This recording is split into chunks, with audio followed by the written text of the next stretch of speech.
Happy Monday! It's the Prep Queen Ariel Epstein, taking you to 6 p.m. Eastern Time, getting you ready for tonight's slate of Major League Baseball games.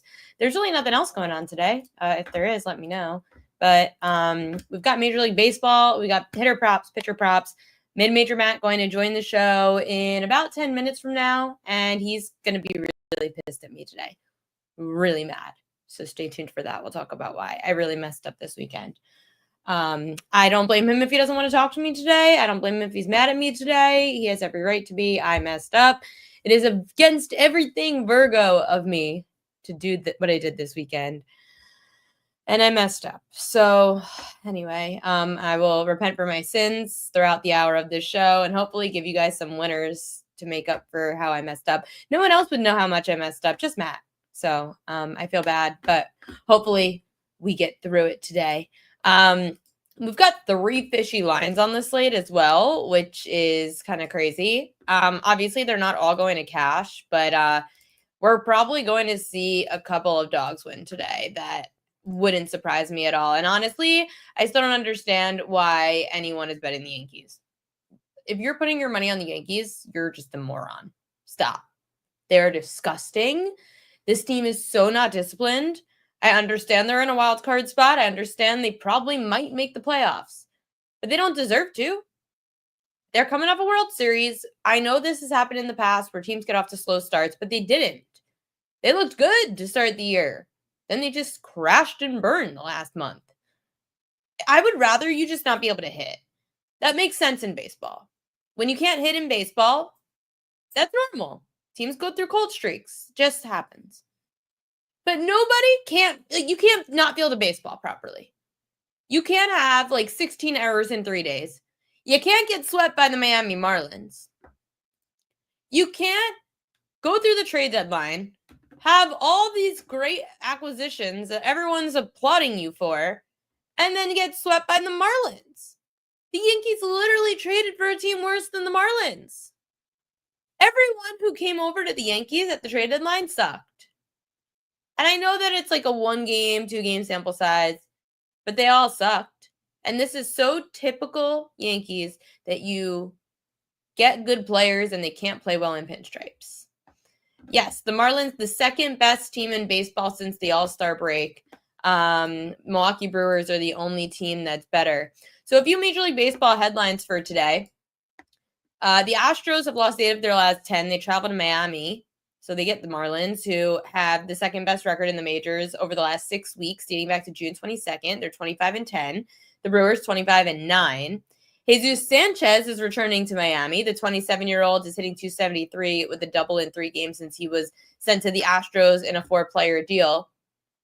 Curious, we could be looking up some of his stats on props.cash. Let's look up Jesus Sanchez on props.cash. So it's his revenge game.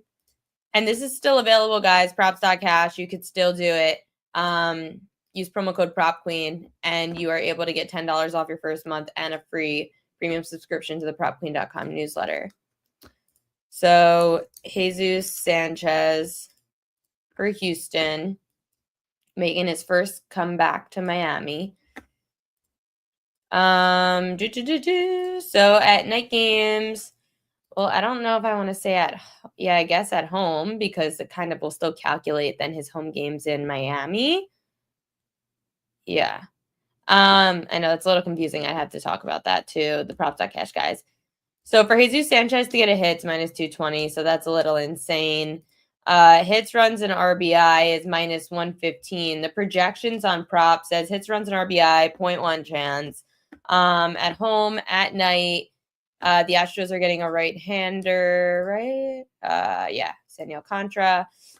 57% of games, averages 2.4 hits, runs, and RBI, hit in 60% of his last 20.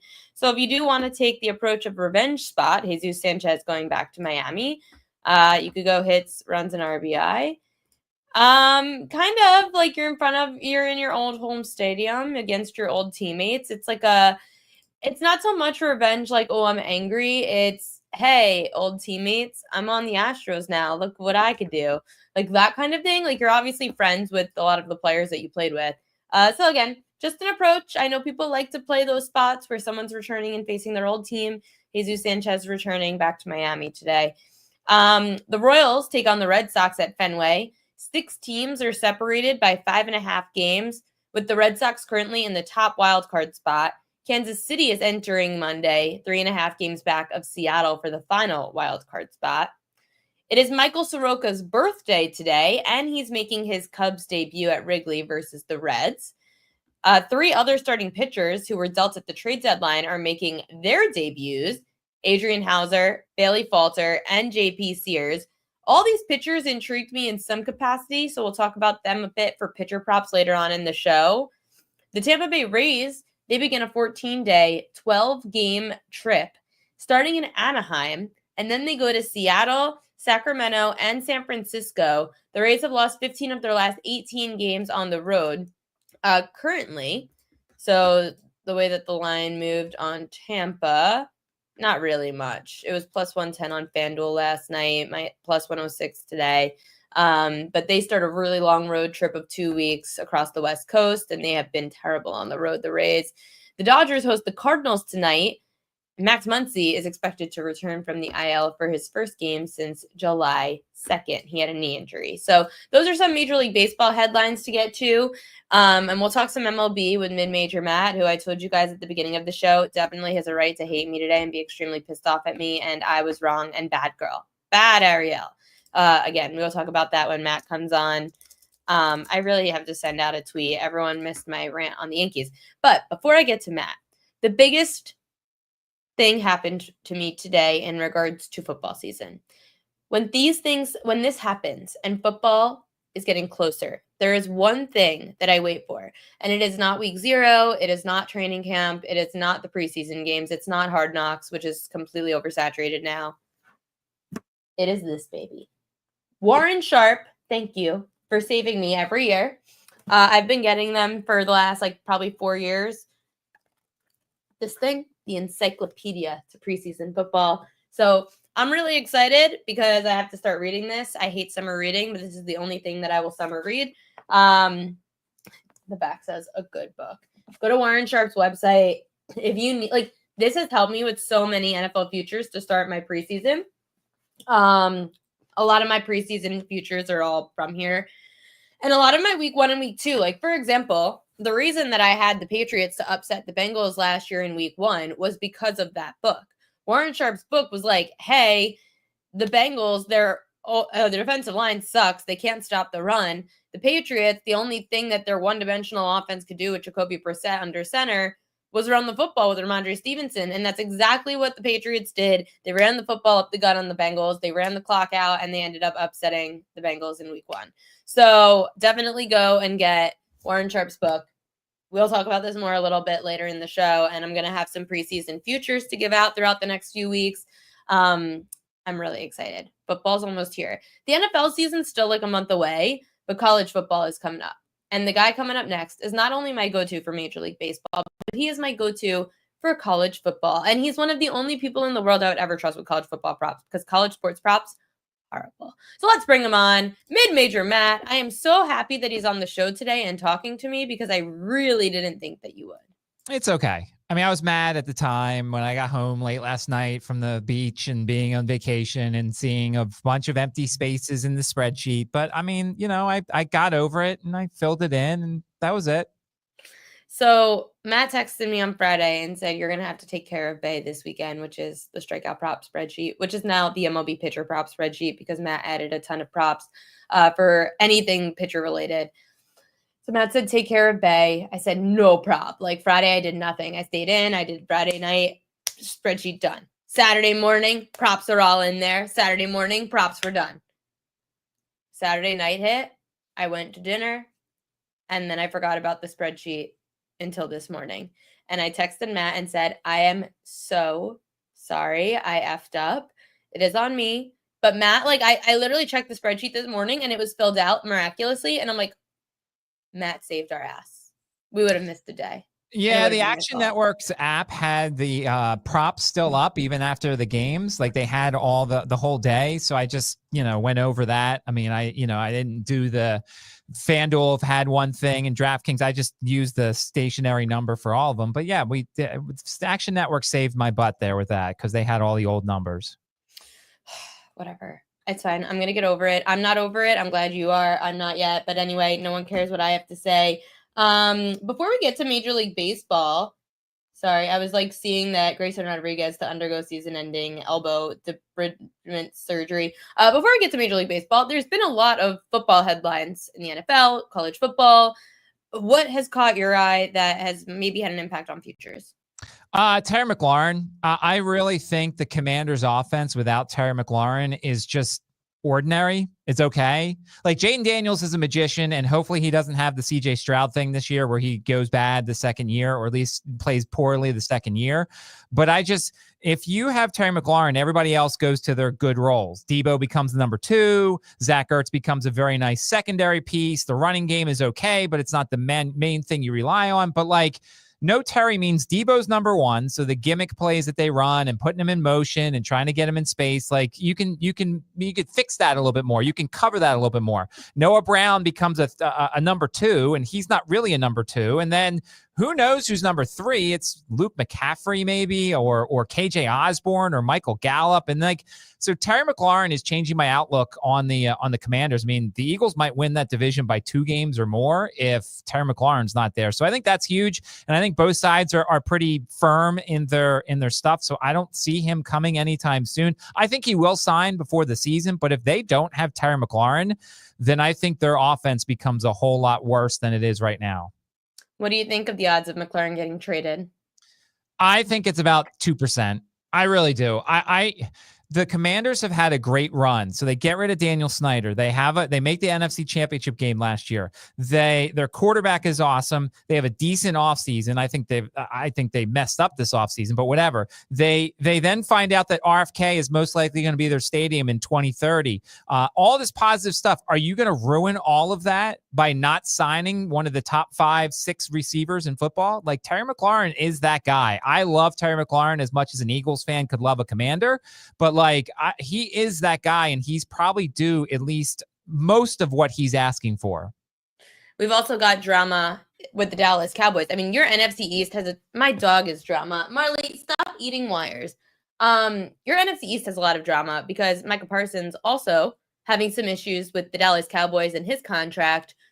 What are the odds we see both McLaurin and Micah Parsons stay with their respective teams, or you think one's gone?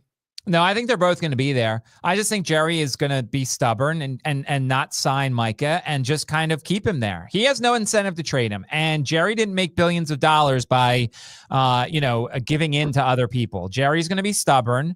Micah's not going to come play. I hope this at least lasts through week 1 so the Eagles can win 37-10 over Dallas in the primetime game on Thursday night, which, by the way, we're exactly 1 month away from. But yeah, I don't think Micah Parsons is going anywhere. I don't think Terry McLaurin's going anywhere. I think Terry signs. I think Micah could be out. Week 8, week 9, he has to come in to make sure the year registers, whatever that week is where he has to come back to make sure the year registers on his contract. Yeah, exactly. So he pulls a Le'Veon Bell, right? Le'Veon Bell, I think, did the same thing where he sat out up until the time he had to come in to make sure the year counted. I think Micah could do the same thing. The only team that doesn't seem to have drama is your Eagles, but it's really hard to come back off the Super Bowl and do it again. I know that the Eagles are favored, and then you've got the Commanders and the Cowboys as your order for winning the NFC East.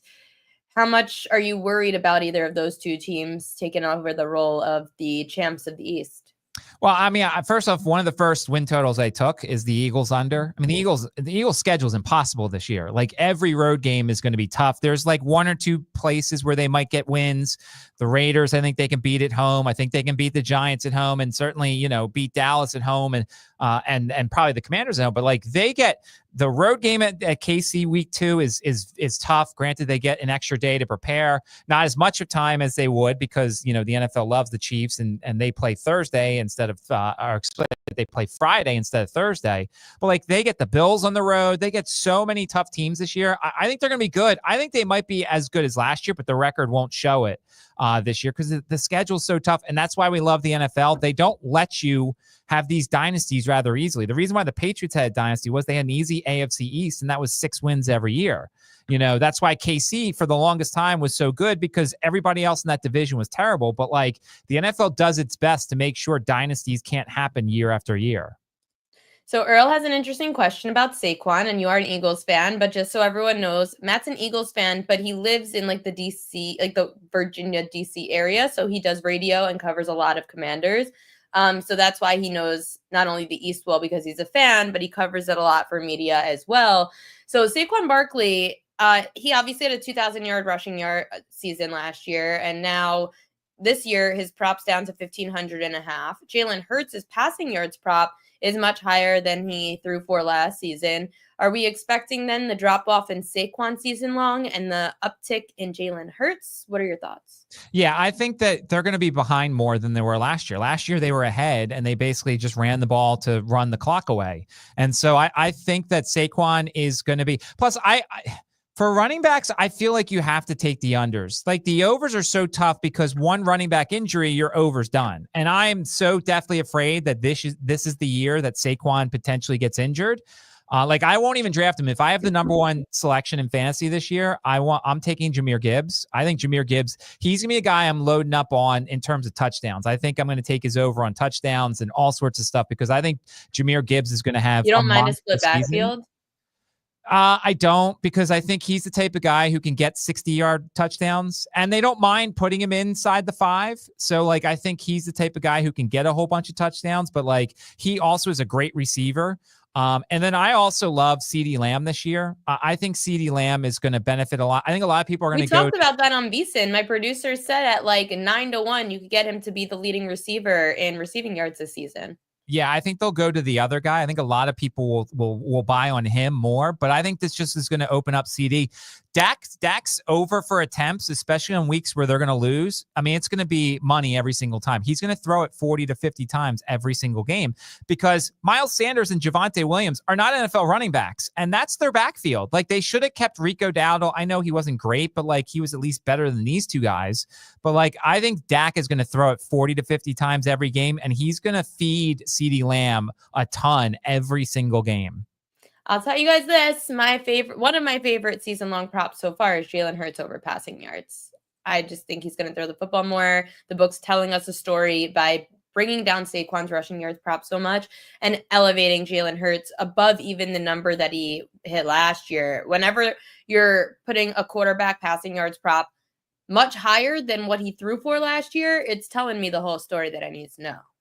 Yeah, I mean, I think the offensive coordinator, who is a guy who's been around Jalen Hurts, I think he knows that you got to throw the ball a little bit more. Teams, the Chiefs took away Saquon Barkley in the Super Bowl, and they threw it, and they had more success. So, yeah, I like Jalen Hurts' stuff. I don't think he's going to get as many tush pushes from the 1-yard line. Like, I think Jalen Hurts is over is a decent bet. Now, granted, one hit when he's running, you're in trouble, but, like, I just think he's the guy that's going to make the offense go a little bit more this year. Hey, listen, they're going to give him every jab in the world if he needs it to stay healthy. So quarterbacks don't, I know it's always worrisome. Every injury is worrisome in the NFL, but I get more worried about, I get less worried about quarterbacks because I feel like the league will do everything in their power to put them on the field. Yeah. And I think the teams will certainly do that as well. I just feel like it's so tough because the NFL, more than anything else, I get it. Major League Baseball, there's arm injuries for pitchers, and that certainly makes it tough for overs there. But, like, it feels like in the NFL, overs for them are a little bit tougher because it's just like one injury and you are done and you lose your bet. So you really have to like something to like an over for season-long props. Well, let's talk some Major League Baseball because we got action tonight, and we'll get to college football with Matt and NFL stuff with him as we get a little bit closer and don't have to worry so much about injuries.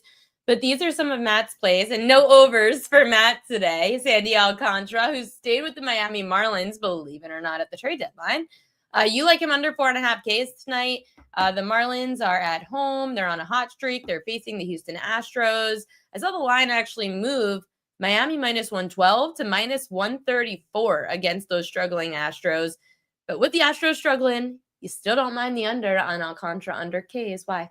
Yeah, he's gone under this in 7 straight starts. And the time at the end, he had 5 strikeouts against the Phillies. But this is a guy that I just don't think has the great strikeout stuff as he used to. He's more an outs guy now. He's essentially like Charlie Morton. He's just eating innings. I mean, he went 5 in St. Louis, but he went 7 against the Padres, 6 against the Royals, 6 against the Brewers, 6 against the Diamondbacks. Like, this is a guy who's going to give you some length. And we know the Astros are a team that you can certainly go long against because they don't draw out at bats. But the one thing they've done lately is they've made contact. They've gone under in 7 straight overall, 5 straight against right-handed starting pitchers. I want Sandy to win tonight. I have over 8.5 wins for him on the season. He's got 6, so I would love a win for Sandy, but I'd also love like 4 strikeouts tonight so we can hit our under. Slade Ciccone under 4.5 Ks as well. You're laying some hefty juice there at minus 145. The Guardians are at the Mets, so he's on the road. The Mets, they're a team that they never seem to strike out a lot, but their average is still 4.7 strikeouts a game against righties, which to me is so middle of the pack. So why Mets all of a sudden taking an under against them? Well, it's interesting because I'm going, I played them twice this year, and I'm 2-0 in those games. You have not touched the Mets K-prop yet this year. No, because they're like middle of the pack for me. Well, that too. I mean, and last year was one of the teams that you weren't your best at, although you played 2 of them in that last year, and we didn't do great as a team with the Mets. But I've watched Slade Ciccone. It's still stuck in my mind. There was like 2 or 3 starts ago.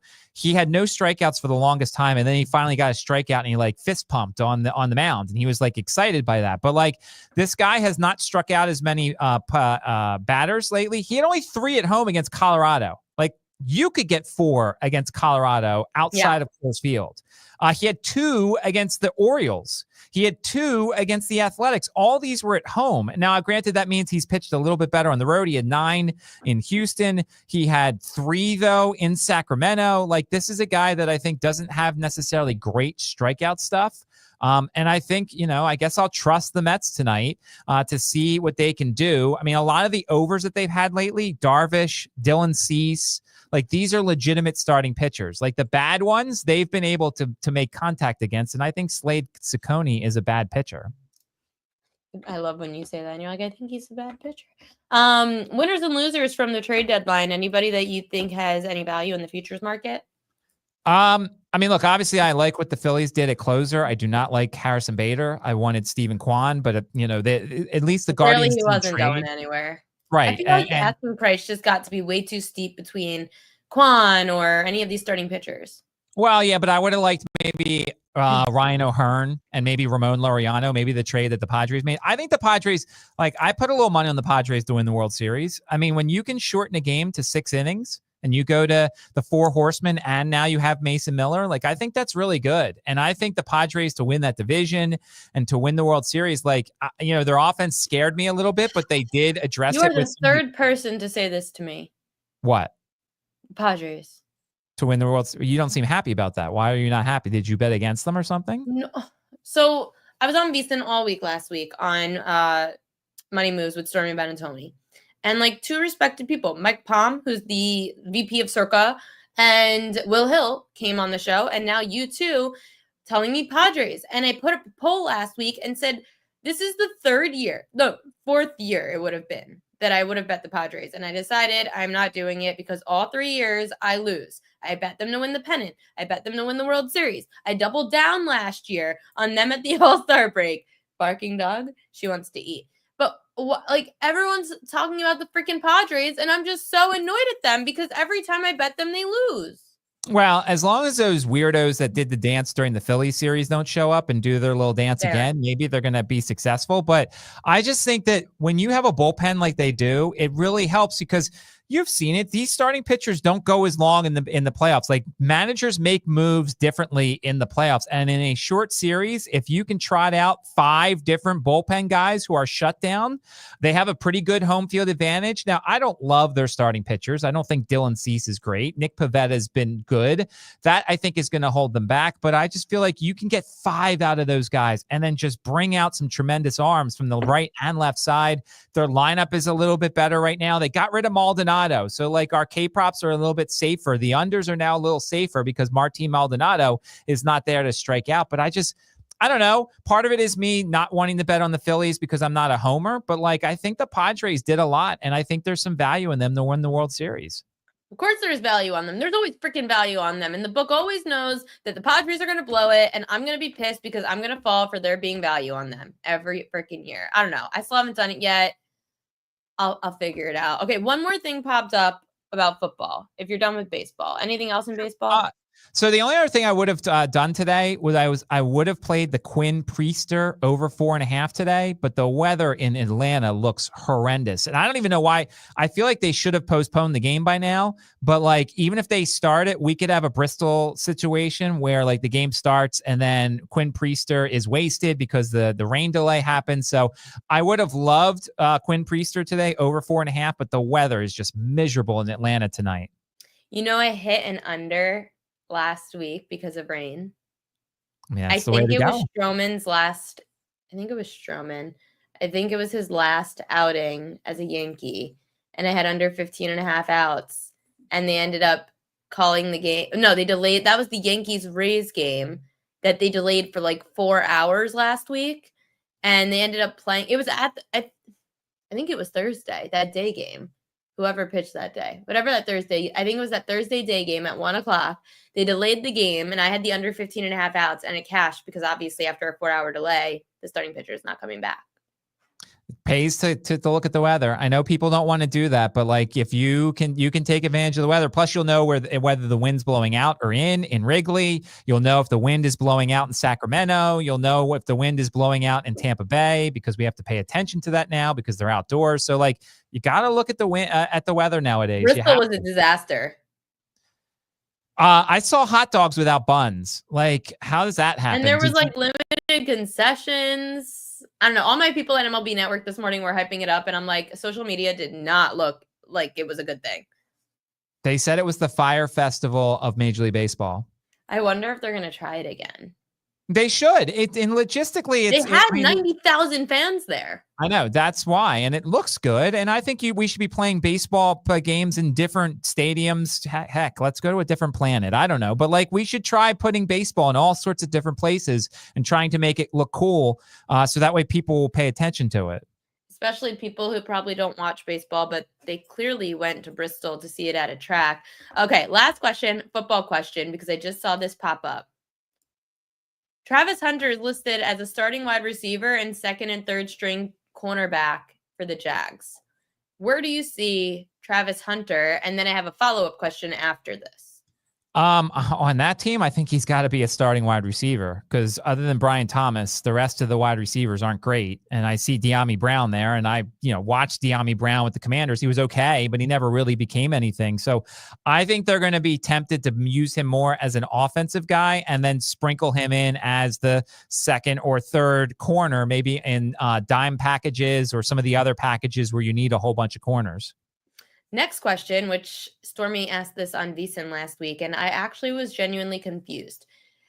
I look at Travis Hunter like a Shohei Ohtani, where you could obviously do two different things, two-way player in a sense.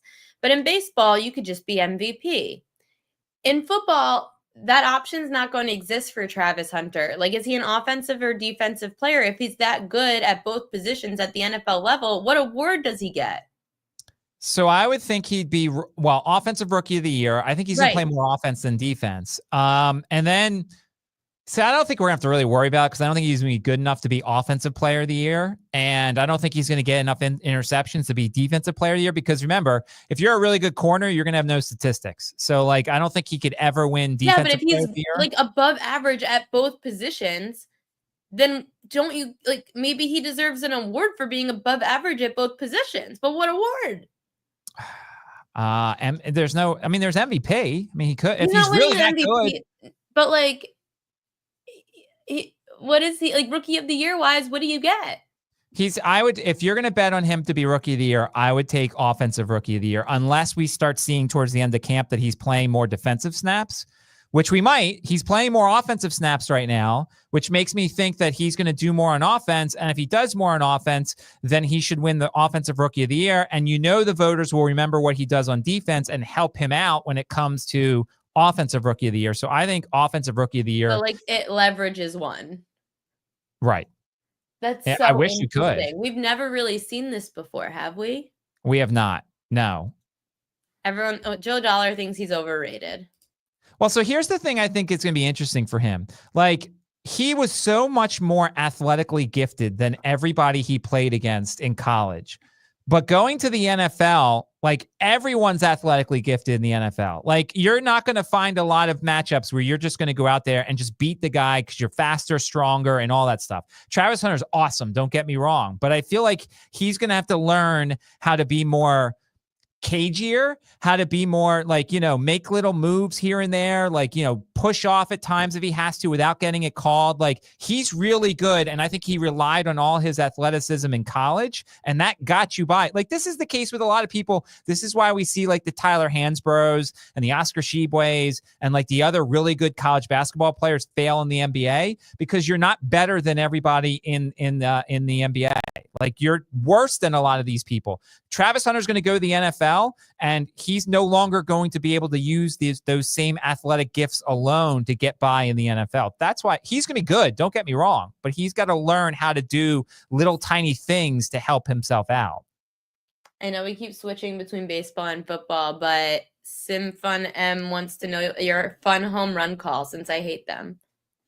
Oh, a Tommy Pham has really good numbers against Verlander. Really good numbers. I'm pulling it up now. He's 8 of 15 with a homer against Verlander. Now, granted, he only has one homer. There's several guys tonight who have multiple homers. I post the tweet every day on my Twitter account at 10 a.m. exactly with the best and the notable hitters versus pitchers. But Tommy Pham might be an interesting one tonight. He's got good numbers against Verlander. And it's Verlander. He gives up home runs. Why 10 a.m. exactly? Because that's just for the past couple of years, that's the time that I've done it. So I've just schedule, and that way people can get their DFS lineups in if they use it to help. I don't know. It's just a thing I've done.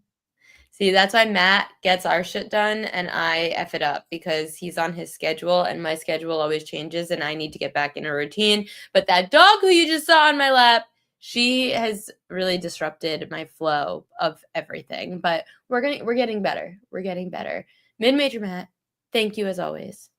You're the best. Real quick promo. I just had Shane Beamer on my radio show here in Richmond, the head coach of the South Carolina Gamecocks. And if you want to check that out, you can go to our website, our station website, or I'm about to tweet it onto my Twitter account. But fun conversation with the head coach of South Carolina, who's going to play Virginia Tech. Not really, although he's really high on Lenora Sellers, and I think Lenora Sellers is a sleeper as much as a 15-1 or 18-1 can be a sleeper for the Heisman. He had really good numbers last year towards the end of the season. He has played in SEC games last year. He can only get better. Lenora Sellers is a guy that I'm really excited about. Virginia Tech for years has had problems with mobile quarterbacks. Now they have a new defensive coordinator. He came from the NFL where you are better against mobile quarterbacks, but like that has traditionally been a huge problem for this defense. So Lenore Sellers could put on a show Sunday of that week against Virginia Tech and start his Heisman Trophy campaign. Make sure to give Mid-Major Matt a follow over at Mid-Major Matt on X. Instagram, I'm trying to get him on more, but definitely over on X is where all his stuff is posted too. Matt, thank you as always. Thanks for saving our asses this weekend with the prop spreadsheet. You're the best, and good luck with your bets tonight. Sounds good. Talk to you Friday. Matt's the best. I don't know where I'd be without him. Definitely not winning strikeout props. That's for damn sure. Yes, Triple M. And also, nice shout out on the Giancarlo Stanton home run, Joseph Rodriguez. Good job there. That was awesome. So we've got to talk some Major League Baseball today. Clearly, you guys want some hitter props. So I'm not going to give you guys home run props because, I hate them. But we're going back to the well on these two hot hitters right now. So Kyle Stowers, obviously, he just had a great series against the Yankees, and he also should have another successful evening tonight going up against the Houston Astros. Here's some green. So Stowers is obviously having an all-star season. He just hit 364 in July. At home this year, he's averaging 2.3 hits, runs, and RBI at night against righties. Stowers is hitting a career 385 through 14 plate appearances against the Astros. And he's getting Jason Alexander, who has an 8.03 road ERA this season. So I would be looking to Kyle Stowers tonight to continue that hot streak. And also hits, runs, and RBI for the Dodgers catcher Will Smith. He's averaging 2.5 hits, runs, and RBI at home against righties this year. And in those spots at night, he has cashed the over in 64% of games and 7 of the last 10. Smith's batting .336 against right-handers and .368 at home. He's 2 for 6 with a double and RBI against Sonny Gray in his career. Yeah? You want to hear some dogs to bet tonight? Should we bet on some dogs? Yeah? I know. She wants to EAT. I can't say the word because then she gets excited. You've got 23 minutes. 23 minutes. So since the dog is in the video, let's go to some fishy lines. The first one, Cincinnati and Chicago. So as I mentioned earlier in the show, it is not only the Cubs starting pitcher, Michael Soroka's birthday today, where he turns 28. It is also his first start for his new team, the Chicago Cubs. But this line moved like 12 cents against the Cubs today, despite 68% of bets and 64% of money backing the Cubbies. The Reds are throwing Nick Lodolo, so I can't believe I'm telling you that we've got to go look at Lodolo today. But we are not going to mention Lodolo's name. I'm going to read you guys what MLB says about this game in their research packet write-up. So the Reds used 5 relievers to cover the final 8 innings on Sunday, which isn't great for their bullpen, obviously. Nick Lodolo faced the Cubs twice earlier this year. He allowed 3 runs across 5 innings on May 25th before firing 6 scoreless on May 31st. Lodolo is 1-0 with a 1.59 ERA in 3 starts at Wrigley Field. He's been better on the road, hit it with a 2.23 ERA, compared to a 4.10 ERA in 11 starts at home. Lodolo punched out a season-high 11 batters last Tuesday against the Dodgers. He allowed 2 runs against LA. Lodolo's 4-1 with a 2.02 ERA in his last 8 starts. He has the 5th lowest walk percentage in MLB this season. The Cubs, coming off their series victory over the Orioles,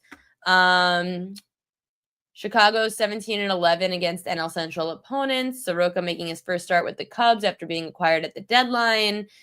Soroka faced the Reds less than 2 weeks ago on July 23rd. He held Cincy to 1 run. Oh, see?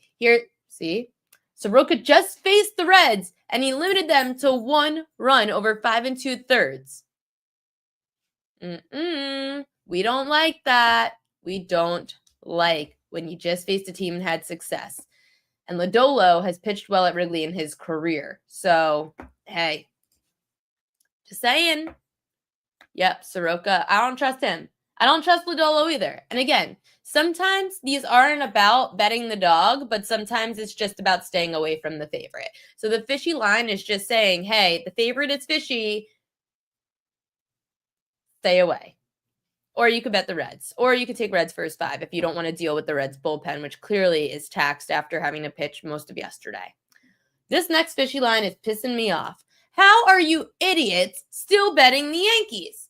Idiots. 72% of bets, 68% of money backing the Yankees, and Max Fried on the road.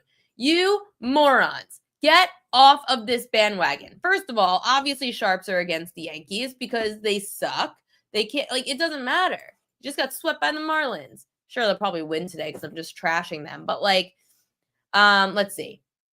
On Friday, all 3 Yankee relievers that are required at the trade deadline, Jake Bird, David Bednar, Camilo Doval, they all blew the lead in the 7th inning in a 13-12 walk-off. Saturday, Jazz Chisholm had the base running blunder. Sunday, Luis Heel gave up 5 runs. Max Fried, he's been great. Don't get me wrong, but he hasn't been as strong on the road. He gave up 4 runs in 6 2/3 when he beat the Rays last Tuesday, but prior to that, he posted a 6.52 ERA in his previous 4 starts.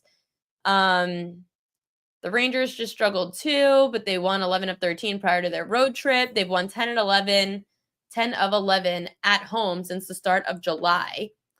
The Rangers can actually go past the Yankees in the wild card spot with a 3-game sweep this weekend. The teams are separated by 2.5 games. The Yankees swept the Rangers in a 3-game set in the Bronx back in May. Patrick Corbin, he grew up a Yankees fan. He's 2-1 with a 2.72 in 6 ERA in 6 career games against the Yankees. I know Giancarlo Stanton has good numbers against him, but Corbin has had a good year this year. 3.10 at home ERA. He's 2-0 with a 2.30 ERA in his last 5 starts. So he's been pitching well, and he has good history against the Yankees. I don't trust the Yankees, so it's Rangers or nothing for me. Duh. You think I would be betting this stupid team? Absolutely not. Marley, stop. Stop it. Stop. This girl, she just wants to eat. The girl just wants to eat. Okay, last fishy line of the day. San Diego Padres and Arizona Diamondbacks. I don't mind this at all because Brandon Pfaadt's always been better at home. So the line moved 12 cents against the Padres despite the public being on the Padres. I know the Padres are hot right now, but let's see what we could see. JP Sears making his Padres debut. I have no interest in backing JP Sears. He always loses for me. Sears, let's see. Only Zach Littell and Jake Irvin have allowed more homers this year than Sears. The Padres have dropped 4 of 7 to the Diamondbacks this year. San Diego scored an average of, they scored 26 runs in 7 games. They were hitting 167 with runners in scoring position. Let's see. Pfaadt in 4 games that he's blown. He's had 4 games where he's gotten blown up this year, Pfaadt. But if he doesn't get blown up, he's got a 3.38 ERA in his other 18 starts. The D-backs have won each of Pfaadt's last 3 starts against San Diego. He's 2-0 with a 2.04 ERA across those 3 outings, including July 9th at Petco.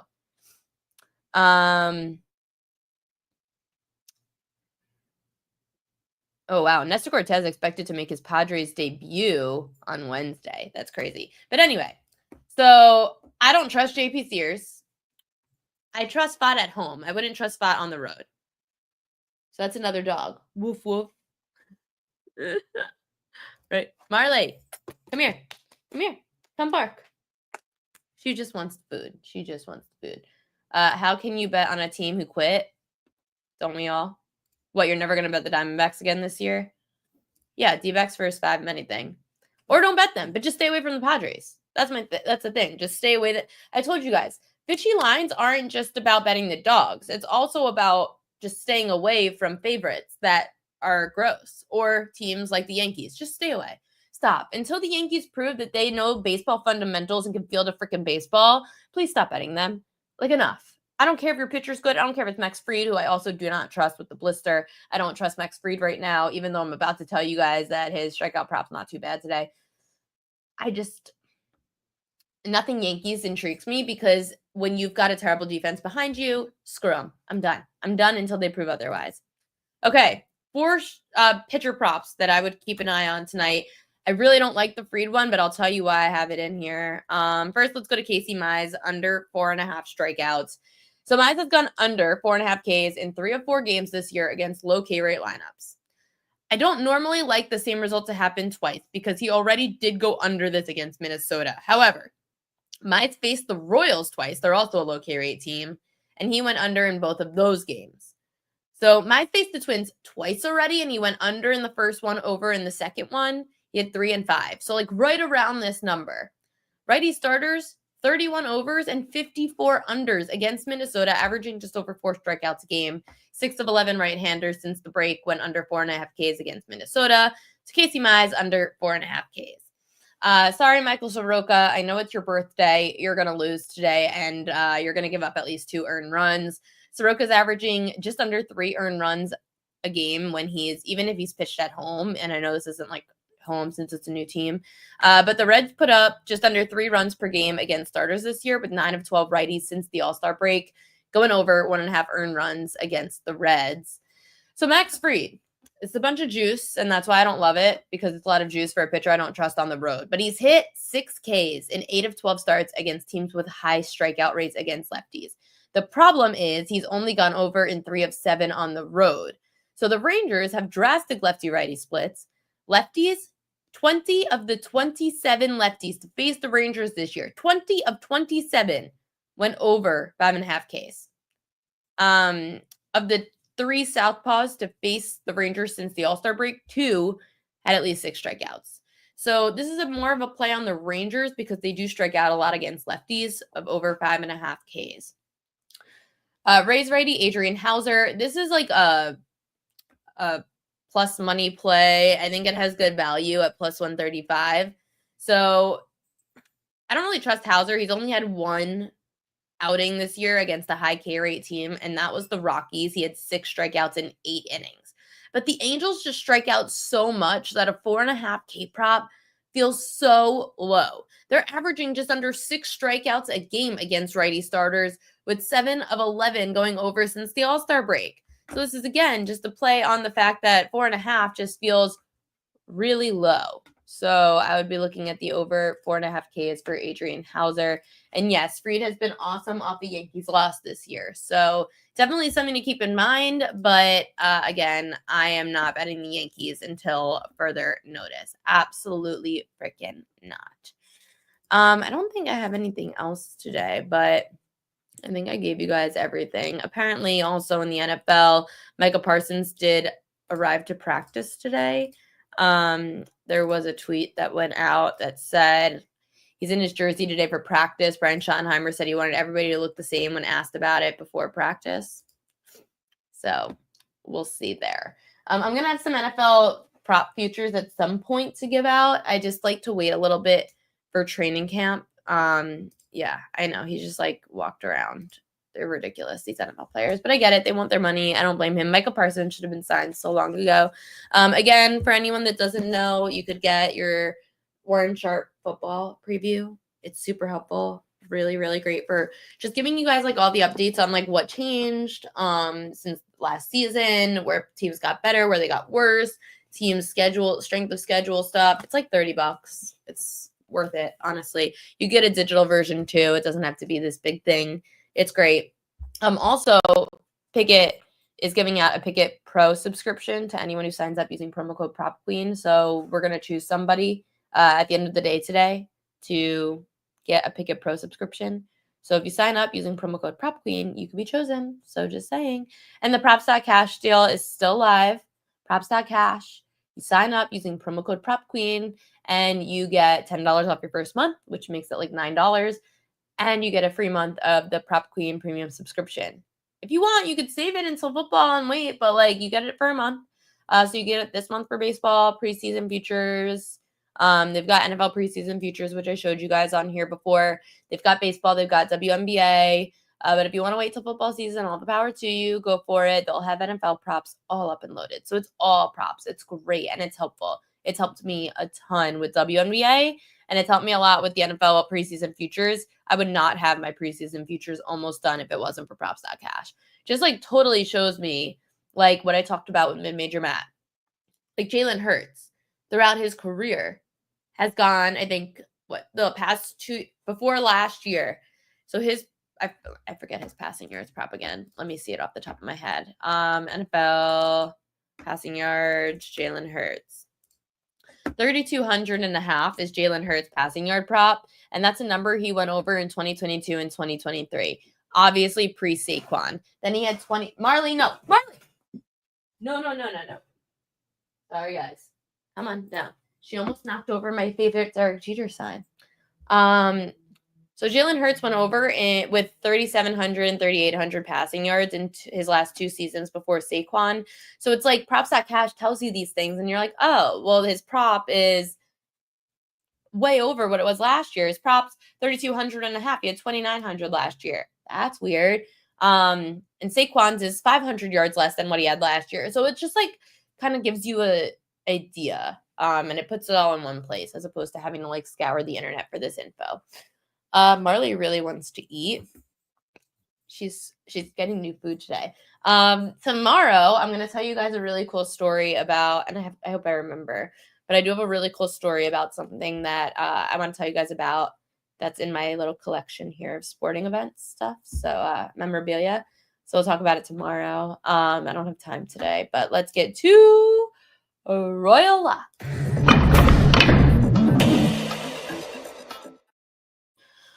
Royal Locks obviously are pitcher props. So we're going with Casey Mize under his 4.5 strikeouts tonight. Again, this is a number he's gone under in 3 of 4 games this season against low K rate teams. He went under it already once this year against Minnesota, went over it his last start against Minnesota with 5, but he should go under again since the Twins really just don't strike out at all. Michael Soroka over 1.5 earned runs. Happy birthday to you. You're giving up runs to the Reds for your birthday present. The Reds are averaging just under 3 runs per game against starters this year with 9 of 12 righties since the All-Star break, going over 1.5 earned runs. So we're going over on earned runs for Michael Soroka in his debut at Wrigley Field today. That's all I got for you guys. So hope that we gave you some winners. Twins have it. I know that is one thing that we have to look out for is the Twins not caring anymore, but I don't know how much I trust Casey Mize either. So it's a fair point. We'll see today. Why am I being weird? I don't know why I'm being weird. Shawn Michael, enough with the slander. Enough. Appreciate all of you. Mize is 9-4. Records don't. Have we not learned that records don't matter for pitchers? Like, I don't care about your record. Paul Skeens has a horrible record, but he's a great pitcher. Like, we don't care about records. No, we don't care about records. It doesn't matter. Okay, I'm going to feed Marley. I'm going to take her for a walk, and then I'm going to get some sushi. I was mean to Mid-Major Matt, too. Remember, I forgot to fill out the prop spreadsheet like an idiot. So I'm going to go cry because I don't usually mess up like that, and I messed up, and Matt has every right to be mad at me.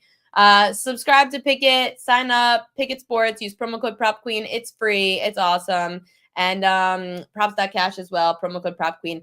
Kelly and I are going to start another hitters contest as well on Splash. So if you guys want to be part of the hitters contest, the survivor contest that we did the last week, if we fill this one, it's like $15,000 to the winner. So definitely go sign up. It's, I think, live now on Splash Sports under Kelly in Vegas. So we're doing our Splash contest again, hitter survivor pool, where every day you just have to pick a batter that gets a hit and you could win 15 grand. But we need people to sign up. We didn't have a lot of signups last time. So it's our last contest until football season. Now she's trying to be nice. You being nice? You want to eat? Yeah? Have a great night, everybody. I will see you tomorrow. Thanks for tuning in here on the Prop Queen Pod.